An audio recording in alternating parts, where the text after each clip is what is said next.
નમસ્કાર. મને એવું જણાવવામાં આવ્યું હતું કે લોકોનો પ્રેમ વધી ગયો છે, વધારે માણસો આવી ગયા છે, એટલે ફટાફટ જલ્દી આપણે એમને નીકાળવાના છે જમવા માટે. કેટલા લોકો જમવાની રાહ જુઓ છો?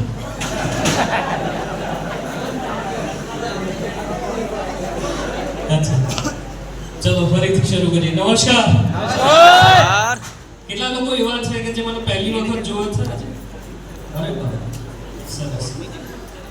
માય ડિયર ફ્રેન્ડ્સ, માયસેલ્ફ યશ પટેલ, ગાંધીનગર ગુજરાતથી આવું છું અને આ બિઝનેસમાં એક ડાયમંડ એક્ઝિક્યુટિવ તરીકે મારા ફાધરને મને કામ કરી રહ્યા છીએ. ઓલ ઓવર ઇન્ડિયામાં માય લાઈફસ્ટાઈલમાં 19 ડાયમંડ છે, એમાંનો એક ડાયમંડ તમારી સામે ઊભો છે.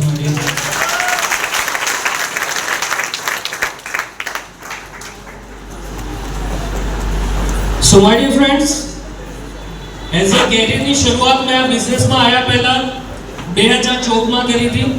2014 માં એઝ અ એન્જિનિયર હું પાસ આઉટ થયો હતો. વાંધો નહીં, ધ્યાન નહીં આપજો, એ બધું અહીંનું પ્રોડક્શન છે. માય ડિયર ફ્રેન્ડ્સ, એન્જિનિયર તરીકે પાસ આઉટ થયો તો 2014 માં. હવે આજે તકલીફ એવી છે કે આપણા ઘરમાં પહેલા એન્જિનિયર થતા હતા એટલે આપણે ખુશ થતા હતા, અને આજે તકલીફ એવી છે કે એન્જિનિયર થાય એટલે ટેન્શન થાય કે હવે શું કરશે. બરાબર ને? કેમ કે ઘરે ઘરે જેટલા મોબાઈલ છે એટલા એન્જિનિયર લગભગ થઈ ગયા છે.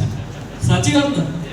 માય ડિયર ફ્રેન્ડ્સ, એન્જિનિયરિંગ સાથે સાથે મજાની વાત એ છે કે થોડીક વધારે એક્સ્ટ્રા ડિગ્રીઓ પણ લીધી હતી. જેમ કે આજે દરેક લોકો WhatsApp વાપરે છે, Facebook વાપરે છે, એવી એન્ડ્રોઇડ એપ્લિકેશન ડેવલપમેન્ટ કરતા મને આવડે છે. અને સાથે સાથે એન્ડ્રોઇડ એપ્લિકેશન ડેવલપર હતો, એની સાથે સાથે માય ડિયર ફ્રેન્ડ્સ, ઇન્ડિયામાં વન ઓફ ધ ટફેસ્ટ કહેવાવાળો પ્રોગ્રામ કે જેને એથિકલ હેકિંગ કહેવાય છે, એમાં નેશનલ લેવલ ઉપર મેં સર્ટિફાઈડ કર્યું છે. માય ડિયર ફ્રેન્ડ્સ, જનરલી તકલીફ એવી થતી હોય છે, હું આ વસ્તુ કહું એટલે સારું, કોઈ એમ કે ડોક્ટર છે તો ખબર પડે, કોઈ એમ કે વકીલ છે તો ખબર પડે, હવે એથિકલ હેકિંગ એટલે શું? તો સાદી ભાષામાં એટલું હું તમને કહી શકું કે ઇન્ડિયામાં જ્યારે 100 માણસોની આવા સર્ટિફિકેટ વાળા 100 માણસોની જરૂરિયાત છે, ત્યારે 23 અવેલેબલ છે. એટલે મોં માંગ્યું પેકેજ મળે છે. અને મને કહેતા બહુ પ્રાઉડ થાય છે. ઘણા બધા લોકો એવું વિચારતા હોય કે સાહેબ આ તો નવરાનો ધંધો છે, કોઈને કશું કામ ના હોય એવાનો ધંધો છે. આજે જે તમારી સામે પાર્સલ ઊભું છે એ મહિને 1.5 લાખ રૂપિયા અહીંયા કમાતું હતું અને આજે ફૂલ ટાઈમ માય લાઈફસ્ટાઈલ કરે.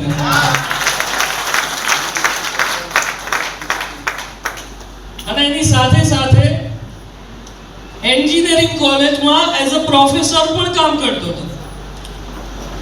ડિગ્રી લીધી, એન્ડ્રોઇડ એપ્લિકેશન ડેવલપમેન્ટ કર્યું, એથિકલ હેકર 1.5 લાખ રૂપિયા મંથલી પ્રેક્ટિસ, સાથે સાથે એન્જિનિયરિંગ કોલેજમાં પ્રોફેસર.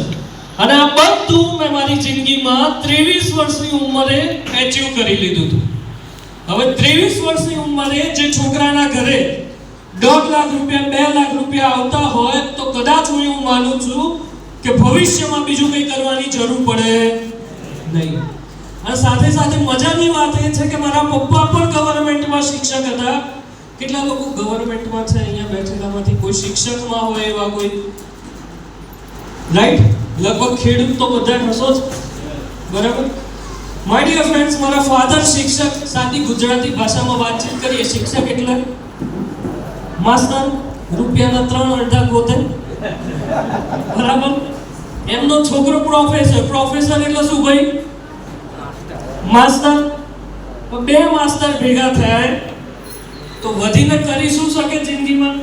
પણ આજે બંને ફૂલ ટાઈમ માય લાઈફસ્ટાઈલ કરી રહ્યા છે. મગજમાં એવી આપણે ચાલે કે 2029 માં મારા ફાધરનું રિટાયરમેન્ટ હતું, 2018 માં VRS મૂક્યું, છેલ્લો પગાર 92000 રૂપિયા લીધો, મારા ખાતામાં 1.5 લાખ રૂપિયા આવતા હતા. એટલે બેના ભેગા થઈને 2.5-3 લાખ રૂપિયા ઘરે આવતા હતા. તો હવે મોટો પ્રશ્ન એ છે કે 2.5 લાખ આવતા હતા તો અહીં શું કરો છો? થાય કે ના થાય? મજાની વાત એ છે માય ડિયર ફ્રેન્ડ્સ, આ બધું કરતા સાથે સાથે ઓર્ડિનરી માર્કેટમાં 2.5-3 લાખ રૂપિયા અમે કમાતા હતા, પણ આજે મજાની વાત એ છે કે 2.5 થી 3 લાખ રૂપિયા માય લાઈફસ્ટાઈલ માંથી ફક્ત મારા આઈડી માંથી દર મહિને જીએસટી જાય છે ગવર્મેન્ટ.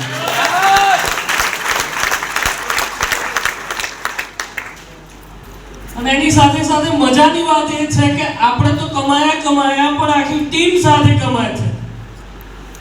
આજે નાના મોટા 12 રાજ્યમાં આ બિઝનેસ અમારો ગ્રો કરી રહ્યો છે. અહીંયાથી 3300 કિલોમીટર દૂર અંદમાન નિકોબારમાં પણ ધંધો ચાલે છે. એટલે મજાની વાત એ છે કે અંદમાન નિકોબારમાં જો કોઈ ખેતરમાં ભૂવસ્ત્ર વપરાય તો યશ પટેલના ખાતામાં પૈસા આવે. અંદમાન નિકોબારમાં કોઈ પણ કોમ્યુનિટીનો માણસ સવારે બ્રશ કરે તો આપણા ખાતામાં પૈસા આવે. મજા આવે કે ના આવે? તો માય ડિયર ફ્રેન્ડ્સ, મારો કોઈ ડાયરેક્ટ કોન્ટેક્ટ ત્યાં છે નહીં, પણ વાયા 12 રાજ્યમાં આજે કામ ચાલી રહ્યું છે. અને એની સાથે સાથે ઘણી બધી વસ્તુ, જેમ કે નાના મોટા એચિવમેન્ટ એ લોકોએ પોતાની જિંદગીમાં કર્યા. એની સાથે સાથે નાની મોટી ટૂર એચિવ કરી. થોડો ઘણો ગાડીઓનો શોખ હતો. હવે અહીંયા એકચ્યુઅલી મજાની વાત છે. મેં તમને હમણાં કીધું કે 2 માસ્ટર ભેગા થઈને શું કરી શકું. પહેલા જ્યારે અમારા ગામમાં અમે આ 12 લાખ રૂપિયાની એક હોન્ડા સિટી લઈને જતા હતા. હવે એમને તો ખબર નહીં કે આવો કોઈ ધંધો ચાલે છે. એટલે 12 લાખ રૂપિયાની હોન્ડા સિટી લઈને ગયા. 2-4 જણા ગામમાં વાતો કરે. શું કરે? આ કે પીએફ ના થોડા કાઢીને ગાડી લાયા લાગે છે.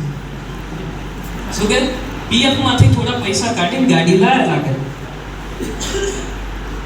મજાની વાત એ થઈ, આ 12 લાખ રૂપિયાની હોન્ડા સિટી આજે રનિંગ છે.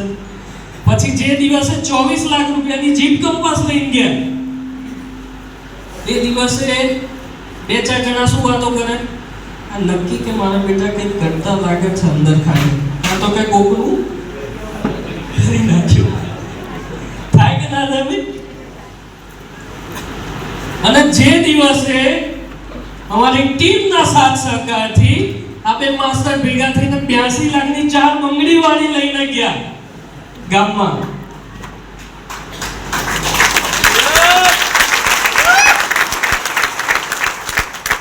એ દિવસે એમને નક્કી 4-5 જણા નહીં 50 જણા ભેગા થઈને કે આમને નક્કી કોકનું કરી નાખ્યું.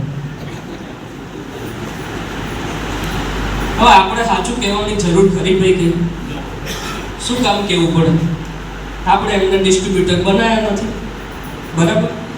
મજાની વાત એ છે કે આજે 3 ગાડી અમે મેન્ટેન કરી રહ્યા છીએ. અને 2 શિક્ષક ભેગા થઈને વધીમાં વધી, કદાચ હું તો હંમેશા એક સ્ટેજ ઉપર આવીને બોલતો હોઉં છું કે કદાચ પોતાની જિંદગીમાં એક શિક્ષક એક ઘર બનાવી શકે, એક પ્રસંગ કરી શકે, એક 10 લાખની ગાડી લાવે, અને ત્યાં સુધી પીએફ એ પતી જાય અને જોડે જોડે માસ્ટરે.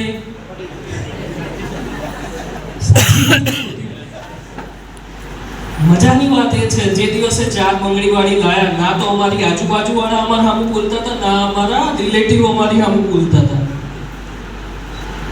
અને એ દિવસે સૌથી વધારે મજા એ આવી કે કદાચ આપણા સગા સંબંધી તો આપણી આજુબાજુ નતા, પણ ટીમના 200 જણા ગાડી લેવા માટે આવ્યા તમારી સાથે સાથે. આપણા ગામમાં કોઈ સરપંચ બને, 5 વર્ષ ટર્મ પૂરી થઈ જાય પછી એની જિંદગીમાં એની જેટલી ગાડી હોય એ દરેક ગાડી ઉપર લખ્યું હોય. શું લખ્યું હોય?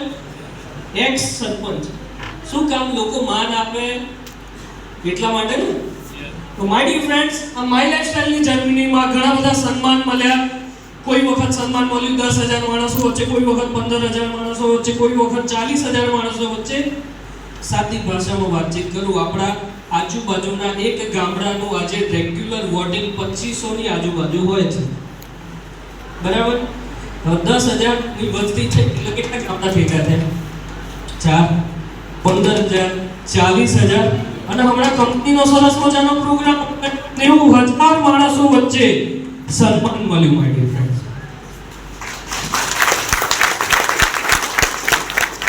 એક સામાન્ય માણસ માટે આ બહુ મોટી વસ્તુ છે. કેમ કે જે દિવસે હું તમારી જગ્યાએ બેઠો હતો એ દિવસે ફક્ત મને એટલું હતું કે સાલું 100-200 માણસ વચ્ચે બી કોઈ આમ માન સન્માન આપી દે, મજા આવી જાય. થાય કે ના થાય? અને આજે 90,000 માણસો વચ્ચે સન્માન મળ્યું. મજાની વાત એ છે કે